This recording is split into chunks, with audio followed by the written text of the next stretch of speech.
Hi students, త్వరలో అందరికీ exams start అవుతున్నాయి. ఇన్ని రోజులు ఒక లెక్క, ఇప్పుడు ఒక లెక్క. మీరు కష్టపడి చదివిన దానిని ఎలా ఎగ్జామ్లో ప్రజెంట్ చేయాలి, ఎగ్జామ్ ముందు రోజు ఎలా ప్రిపేర్ అవ్వాలి, ఎగ్జామ్ పేపర్లు వ్రాసాక ఏమి చేయాలి అని వివరిస్తూ 9 సూత్రాలు చెప్తున్నాను. So friends, welcome to Manabadi videos. ముందుగా మీకు ఒక ఇంపార్టెంట్ టిప్ చెప్తాను. మీరు ఇప్పటిదాకా చాలా క్వశ్చన్స్ ప్రిపేర్ అయ్యి ఉంటారు. అయితే ఎగ్జామ్స్లో ఏ క్వశ్చన్స్ వస్తాయోనో అందరికీ భయం వేస్తుంది. అలా ఎగ్జామ్స్లో వచ్చే ఇంపార్టెంట్ క్వశ్చన్స్ మనబడి సైట్లో గెస్ట్ పేపర్స్ అని రిలీజ్ చేస్తారు. ఈ గెస్ట్ పేపర్స్ నుండి మినిమం 50% క్వశ్చన్స్ మీకు ఎగ్జామ్లో వస్తాయి. ఈ పేపర్ను ఎక్స్పర్ట్స్ రాస్తారు. 10 years నుంచి ఎవ్రీ ఇయర్ ఈ పేపర్స్ని ఆన్లైన్లో పెట్టడం జరుగుతుంది. సో ఈ పేపర్స్ను డౌన్లోడ్ చేసుకుని ఎక్కువ స్కోర్ చేయండి. డిస్క్రిప్షన్లో దీని లింక్ ఇస్తాను, చూడండి. So coming to our 9 principles. So మన ఫస్ట్ టిప్, ముందు రోజు చదవకండి. ఎస్, మీరు విన్నది నిజమే. ముందు రోజు రాత్రి 9 మీరు చదవటం ఆపేయాలి. ఎగ్జామ్ గురించి ఆలోచించకండి. మీకు నచ్చిన వీడియో ఆర్ మ్యూజిక్ వినండి, రిలాక్స్ అవ్వండి. దీనివల్ల మీకు ఎగ్జామ్లో మీరు చదివింది గుర్తు రావడానికి 90% ఎక్కువ ఛాన్సెస్ ఉన్నాయి. రిలాక్స్ అవ్వండి అన్నాం కదా అని నైట్ అంతా వీడియోస్ ఆర్ మూవీస్ చూడకూడదు. ఒక 30 minutes to 1 hour మాత్రమే మిమ్మల్ని మీరు డైవర్ట్ చేసుకోండి. దెన్ హ్యాపీగా 8 hours నిద్రపోండి. పొద్దున్నే ఫ్రెష్ అయ్యి లైట్గా బ్రేక్ఫాస్ట్ చేసి ఎగ్జామ్ సెంటర్కి వెళ్ళండి. దీనివల్ల మీరు చదివిన ఆన్సర్స్ను ఈజీగా రీకాల్ చేసి 100% ప్రజెంట్ చేయడానికి అవకాశం ఉంటుంది. సో ఇంటర్ మార్క్స్ కూడా పెరుగుతాయి. ఇది నేను చెప్పడం కాదు, reading purpose and working memory capacity అనే రీసెర్చ్ చేసి ఒక థీసిస్ని 2002లో రావడం జరిగింది.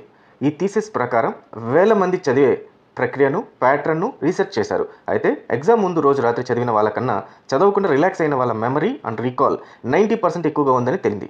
సో ఫ్రెండ్స్, ఈ టిప్ ఫాలో అయ్యి మీరు కూడా మీరు చదవాల్సిన ఆన్సర్స్ని రీకాల్ చేసుకోండి. అవసరమైనవి తీసుకోండి, అనవసరమైనవి వదిలేయండి.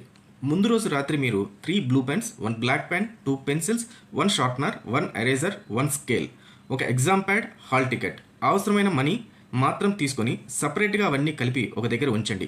Use ball point pen, rather gel or ink pen. నేను చెప్పిన స్టేషనరీలో అన్ని కొత్తవి కొనండి. పెన్స్ విషయంలో మీరు రెగ్యులర్గా వాడే పెన్ బ్రాండ్ మాత్రమే కొనండి. ముఖ్యంగా ప్యాడ్ పైన ఎటువంటి రాతలు ఉండకూడదు. ఇవి కాకుండా మీ దగ్గర ఏ వస్తువు కూడా ఉండకూడదు. కనీసం చిన్న పేపర్ ముక్క కూడా ఉండకూడదు. క్లియర్గా మీ పాకెట్స్ని చెక్ చేసుకోండి. సో ఇంత ప్రిపేర్గా పోతే మీ కాన్ఫిడెన్స్ లెవెల్స్ చాలా బూస్ట్ అవుతుంది. మీ పైన మీకే నమ్మకం వచ్చేస్తుంది. ఏ క్వశ్చన్ అయినా సరే వ్రాసి పడేస్తా అని ధైర్యంగా వెళ్తారు. ఇన్విజిలేటర్స్ ఆర్ ఫ్యాకల్టీని ఎవరిని చూసినా కూడా భయం వేయదు.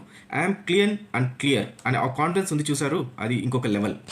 గంట ముందు ఎగ్జామ్ సెంటర్కి వెళ్ళండి. ఇది చాలా ఇంపార్టెంట్. మీకు ఖచ్చితంగా ఎగ్జామ్ సెంటర్ను ఫ్యూ డేస్ బిఫోర్ విజిట్ చేయాలి. బెస్ట్ ట్రాన్స్పోర్ట్ ఫెసిలిటీ ఏదో ప్లాన్ చేసుకోండి. ఎగ్జామ్ సెంటర్స్కు ఎంత స్లోగా వెళ్ళినా కూడా 1.5 hour ముందర ఉండేటట్టు ప్లాన్ చేసుకోండి. ఇన్ కేస్ ట్రావెల్లో ఇబ్బంది వచ్చినా 1 hour ముందే ఎగ్జామ్ సెంటర్కు వెళ్ళిపోతారు. వెళ్ళాక వెంబడే మీ హాల్ ఎక్కడ ఉందో నోటీస్ బోర్డులో పెడతారు, చూసుకోండి. ఇన్ కేస్ మీరు లేట్ అయితే ఆ టెన్షన్ వల్ల ఖచ్చితంగా మీకు బాగా వచ్చిన ఆన్సర్స్ కూడా మర్చిపోతారు. 4th ఇంపార్టెంట్ ప్రిన్సిపల్, ఫ్రెండ్స్తో ఎగ్జామ్ గురించి ఏమీ డిస్కస్ చేయకండి. మీరు చదివిన టాపిక్స్ గురించి చెప్పాల్సిన అవసరం కానీ, వాళ్ళు చదివిన టాపిక్స్ గురించి తెలుసుకోవాల్సిన అవసరం కానీ లేదు. ఇలా సబ్జెక్ట్ గురించి డిస్కస్ చేయడం వల్ల ఏదైనా కొత్త టాపిక్ నేను వింటే మీకు భయం స్టార్ట్ అవుతుంది, ఉన్నది కూడా మర్చిపోతారు. ఇన్ కేస్ ఎవరైనా ఫ్రెండ్స్ టాపిక్స్ గురించి మాట్లాడుతుంటే అక్కడి నుంచి డిప్లొమాటిక్గా మళ్ళీ వస్తా అని చెప్పి వెళ్ళిపోండి. So don't ask or tell anything about subject. ఇప్పుడు నేను చెప్పబోయే ప్రిన్సిపల్ చాలా ఇంపార్టెంట్. జాగ్రత్తగా వినండి. ఎగ్జామ్ పేపర్ ఎలా వ్రాయాలి. ఎగ్జామ్ పేపర్ అంటే క్వశ్చన్ పేపర్ ఇవ్వగానే ఆన్సర్ స్టార్ట్ చేయకండి. ఆ పేపర్ని థరోగా చదవండి. తర్వాత ఏ సెక్షన్కి ఎంత టైం కేటాయించాలో రఫ్ వర్క్లో వ్రాయండి. నెక్స్ట్ వెరీ షార్ట్ ఆన్సర్స్తో ఆన్సర్ స్టార్ట్ చేయండి. మీకు బాగా వచ్చిన క్వశ్చన్స్ను ముందుగా ఆన్సర్ చేయండి. కంప్లీట్ డీటెయిల్స్తో పూర్తి ఆన్సర్ మిస్టేక్స్ లేకుండా వ్రాయండి. ఇలా ఎగ్జామ్ పేపర్ను గమనిస్తే షార్ట్ ఆన్సర్స్కు సంబంధించిన 1 or 2 ఆన్సర్స్ క్వశ్చన్ పేపర్లోనే ఉంటుంది. సో షార్ట్ ఆన్సర్స్ వ్రాసాక లాంగ్ ఆన్సర్స్ వ్రాయండి. షార్ట్ ఆన్సర్స్ పైన ఎక్కువ టైం స్పెండ్ చేయకండి. సెక్షన్ టైమింగ్స్ మీరు రాసుకున్నారు కాబట్టి ఆ టైమింగ్స్ ఆ సెక్షన్లో కంప్లీట్ చేయాలి. సో వాచ్ని చూస్తూ ఉండండి. ఇన్ కేస్ వాచ్ లేకపోతే ఇన్విజిలేటర్ గారిని టైం అడగండి. మీరు క్వశ్చన్ స్టార్ట్ చేశాక మధ్యలో ఆన్సర్ రాకపోతే 1 or 2 minutes థింక్ చేసి స్పేస్ లీవ్ చేసేసి నెక్స్ట్ క్వశ్చన్కి వెళ్ళండి. ఖచ్చితంగా మీకు ఎగ్జామ్ అయిపోయే లోపల ఆన్సర్ గుర్తు వస్తుంది. ప్రతి ఆన్సర్ తర్వాత 2 to 3 lines స్పేస్ వదలండి. మ్యాథ్స్ అండ్ ఫిజిక్స్ క్వశ్చన్స్కు ఆన్సర్ చేసేటప్పుడు షార్ట్ కట్స్ యూజ్ చేసి ఓన్లీ ఫైనల్ ఆన్సర్ రాయకండి. ఖచ్చితంగా స్టెప్ బై స్టెప్తోనే ఆన్సర్ రాయండి. ఇలా రాయటం వల్ల ఫైనల్ ఆన్సర్ రాంగ్ అయినప్పటికీ మీరు రాసిన స్టెప్స్కు అండ్ యూజ్ చేసిన ఫార్ములాకు 75% ఆఫ్ మార్క్స్ అయితే వస్తుంది. అంటే 5 marks క్వశ్చన్స్కి 4 marks వస్తుందన్నమాట. అవసరమైన ప్రతి ఆన్సర్స్కు డయాగ్రామ్స్, ఫ్లో డయాగ్రామ్స్ అండ్ మీకు వస్తే స్కీమాటిక్స్ కూడా యూజ్ చేసి ఆన్సర్ రాయడానికి ట్రై చేయండి. వీలైనంత వరకు ప్రతి ఆన్సర్కు ఇంట్రడక్షన్ రాయండి అండ్ ఆన్సర్ను బుల్లెట్ పాయింట్స్లో ప్రజెంట్ చేయండి. అలాగే ఫైనల్గా మీరు ఒక కంక్లూజన్ కూడా రాయండి. ఏ క్వశ్చన్స్ని వదలకండి, అన్ని క్వశ్చన్స్ని కవర్ చేయండి.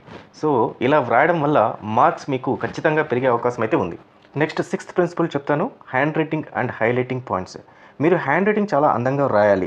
First impression is hand writing. In case మీరు గుండ్రంగా రాయటం రాకపోతే పదాలను ఒకటే వరుస క్రమంలో అంటే లైన్ కిందకి కానీ పైకి కానీ పోనీయకుండా రాయండి. అక్షరాలను ఒకటే సైజులో రాయండి.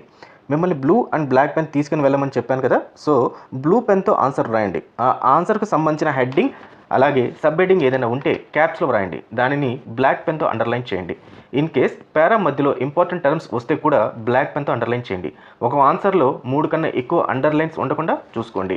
ఎటువంటి పరిస్థితుల్లోనూ కొట్టివేతలు ఉండకూడదు. ఇన్ కేస్ మిస్టేక్స్ అయితే బ్లూ పెన్తోని సింగిల్ స్ట్రైక్తో కొట్టేయండి. అక్కడ దానిపైన ఎక్కువ సార్లు కొట్టకండి. మీకు మోస్ట్లీ 24 పేజెస్తో ఆన్సర్ షీట్ ఉంటుంది. So 2 to 3 pages very short ఆన్సర్స్కు, రిమైనింగ్ పేజెస్ లాంగ్ ఆన్సర్ సెక్షన్స్కు ద్వారా ఉపయోగించండి. వీలైనంత వరకు నెక్స్ట్ సెక్షన్ని ఫ్రెష్ పేజ్లోనే రాయండి. ఇన్ కేస్ ముందు ఆన్సర్లో హాఫ్ పేజీలో అయిపోతే దాన్ని అక్కడే స్టార్ట్ చేయండి. బట్ సెక్షన్కు పైన కింద 2 లైన్స్ ప్లేస్ మాత్రం ఖచ్చితంగా అయితే ఇవ్వండి. సో ఆన్సర్ని క్లియర్గా క్వశ్చన్ నంబర్స్తో వ్రాయండి. క్వశ్చన్స్ వరుసలో వ్రాయాల్సిన అవసరం లేదు. ఏ క్వశ్చన్ అయినా సరే ఫస్ట్ రాయొచ్చు లేదా లాస్ట్ రాయొచ్చు, బట్ క్వశ్చన్ నెంబర్ అయితే మాత్రం ఖచ్చితంగా రాయాలి. ఇలా వ్రాయటం వల్ల మీకు 25% ఎక్స్ట్రా మార్క్స్ అయితే యాడ్ అవుతాయి. నెక్స్ట్ ఇంపార్టెంట్ ప్రిన్సిపల్ తెలుసుకుందాం. తెలియని క్వశ్చన్ వస్తే ఏం చేయాలి? ఇది చాలా మందిని కలవరపరిచే టాపిక్. ఫస్ట్ థింగ్, క్వశ్చన్ పేపర్స్ను మళ్ళీ ఫస్ట్ నుంచి చదవండి. సో ఆ క్వశ్చన్కి సంబంధించిన ఏదో ఒక పాయింట్ క్వశ్చన్ పేపర్లో ఉంటుంది. లేకపోయినా ఆ లెసన్కి సంబంధించిన పాయింట్ అయితే ఖచ్చితంగా ఉంటుంది.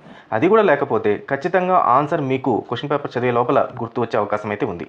ఇన్ కేస్ క్వశ్చన్ పేపర్ మళ్ళీ చదివినా కూడా మీకు గుర్తు రాలేదనుకోండి, అంటే మీరు ఆ లెసన్కి సంబంధించిన ఏదైనా ఇంపార్టెంట్ టర్మ్స్ ఆర్ వర్డ్స్ గుర్తు ఉంటే అది రాసేసేయండి. మ్యాక్స్ 3 to 4 లైన్స్ క్వశ్చన్కి సంబంధించింది రాయండి తప్ప ఏవంటే అవి రాయకండి. అండ్ అవే వర్డ్స్ అంటే ఇందాక ఇంపార్టెంట్ పాయింట్స్ చెప్పాను కదా, ఆ important points or words use చేస్తూ పారా మాత్రం ఖచ్చితంగా రాయకండి.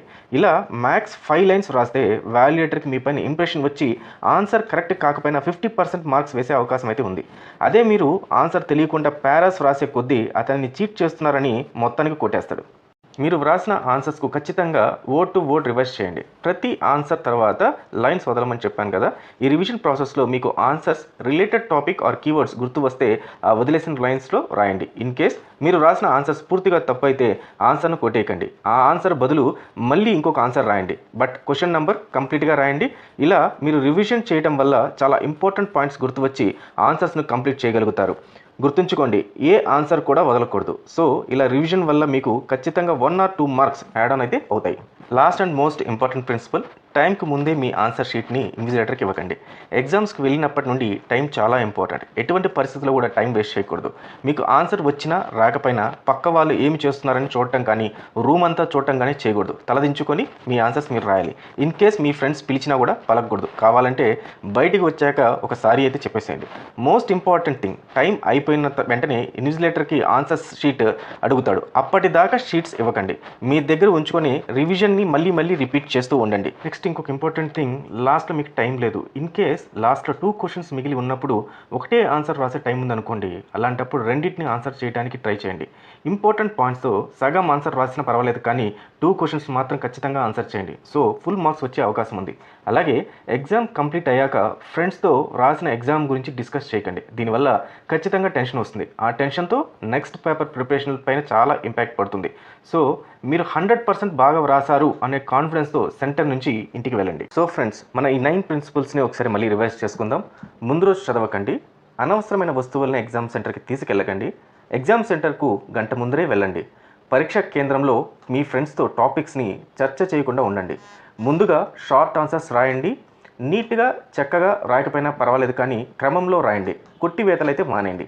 తెలియని ప్రశ్నలు వస్తే లెసన్కి సంబంధించిన ఏదైనా ముఖ్యమైన అంశాలు అయితే రాయండి. ఖచ్చితంగా ఆన్సర్ పేపర్ని అయితే లాస్ట్లో రివైజ్ చేయండి. టైంకి ముందే ఇన్విజిలేటర్కి అయితే మాత్రం మీ ఆన్సర్ షీట్ ఇవ్వకండి. సో ఫ్రెండ్స్, ఈ వీడియో మీకు నచ్చింది అనుకుంటున్నాను. అయితే వెంటనే లైక్ చేయండి, షేర్ చేయండి అండ్ కామెంట్ కూడా పెట్టండి. మాకు చాలా ఎంకరేజింగ్గా ఉంటుంది. ఇన్ కేస్ నచ్చకపోయినా సరే కామెంట్ అయితే పెట్టండి. Thank you.